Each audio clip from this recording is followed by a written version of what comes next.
Girona ने जीत लिया है अपना मैच जिरोना के अगेंस्ट। लेकिन जैसा कि मैंने प्रीवियस वीडियो में बात की थी कि जिरोना चाहे रेलीगेशन जोन में बैठी हो या अच्छा खेल रही हो, उससे मैटर नहीं करता। बार्सिलोना के सामने खेलने के बाद सामने वाली टीमें अपने आप में prime Juventus, prime AC Milan जैसी खेलने लग जाती है। प्रॉपर काउंटर अटैक पे से लो ब्लॉक में से एक काउंटर अटैक और बारसा पूरी तरह खुल जाती है। बार्सिलोना के पास इस मैच में बहुत सारी कमियां थी जो दिख रही थी साफ, लेकिन हम पूरी चीजें एक मैच में एड्रेस नहीं कर सकते। जैसे कि हमें दो चांस हमने ऐसे कंसीड किए थे जिन पे गोल होने चाहिए थे, उन पे गोल जिरोना कर नहीं पाए। और एक ऐसा चांस जिस पे बहुत लो एग्जिट था, वो बाइसिकल किक, एक्सल विक्सल से बाइसिकल किक खा जा रहे हैं हम।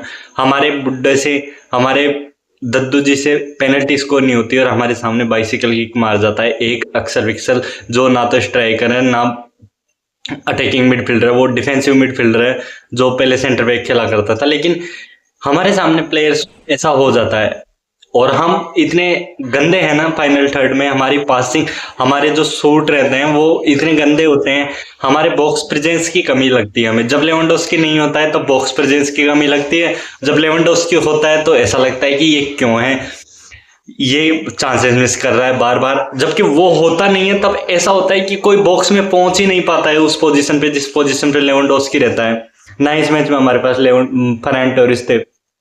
एक चीज अच्छी लगी मुझे, टोनी फर्नांडिस को टाइम दिया गया, लेकिन मैं एक चीज से सेटिस्फाइड नहीं हूँ। फर्मिन लोपेज और लमीन यमाल दोनों इंजरी से आए हैं। लमीन यमाल को 60 मिनट नहीं खिलाना चाहिए था, फर्मिन लोपेज को पूरा सेकंड हाफ नहीं खिलाना चाहिए था। आई थिंक 60 मिनट के बाद फर्मिन लोपेज आते, लमीन यमाल को फर्स्ट हाफ के एंड पर, सेकंड हाफ स्टार्ट होने से पहले होते ही सब्स्टिट्यूट कर दिया जाता, रोनी बर्देगी को खिलाया जाता तो अच्छा रहता।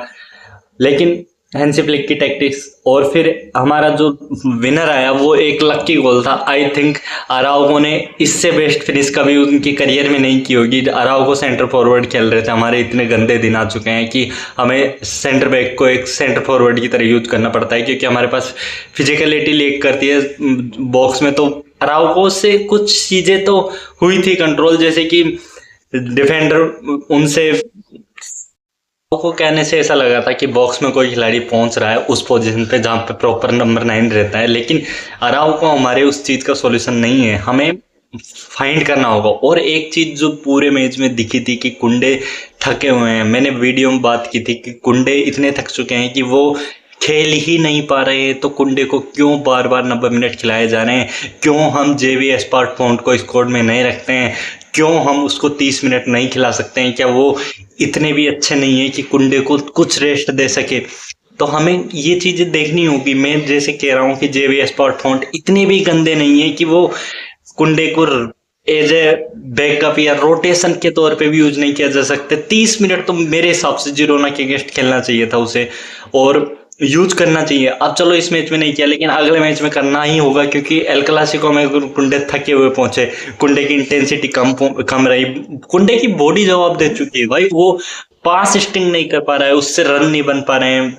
वो ऐसा लगता है कि उसका शरीर इतना भारी हो चुका है, उसके ऊपर इतना वेट डाल दिया गया है तो उससे चला भी, बॉल को लेकर भागा नहीं जाता, बॉल के पीछे नहीं भागा जाता।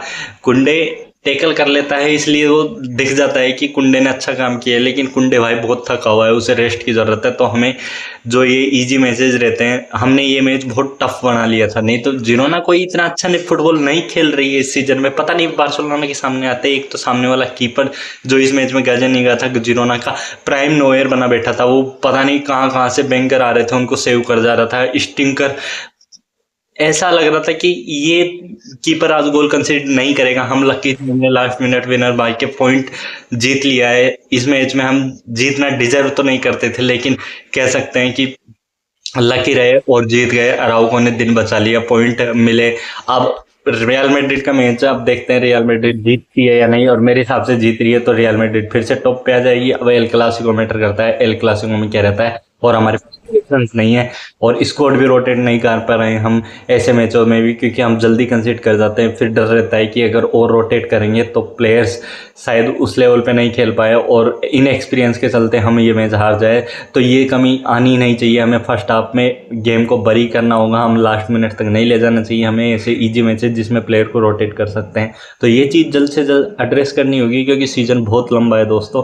प्लेयर्स में फटीक रहेगा तो वो खेल ही नहीं पाएंगे। जैसे कुंडे का तो दिखता है क्लियर, पेड्री 55 मिनट पे थक जाता है, लामिन यमाल इंजरी के बाद आ रहा है लेकिन उसे 60 मिनट खिला दिया जाता है, फर्मिन लोपेज इंजरी के बाद आ रहा है, उसे 45 मिनट खिला दिया जाता है। तो देखते हैं अब क्या करते हैं हैंसी फ्लिक।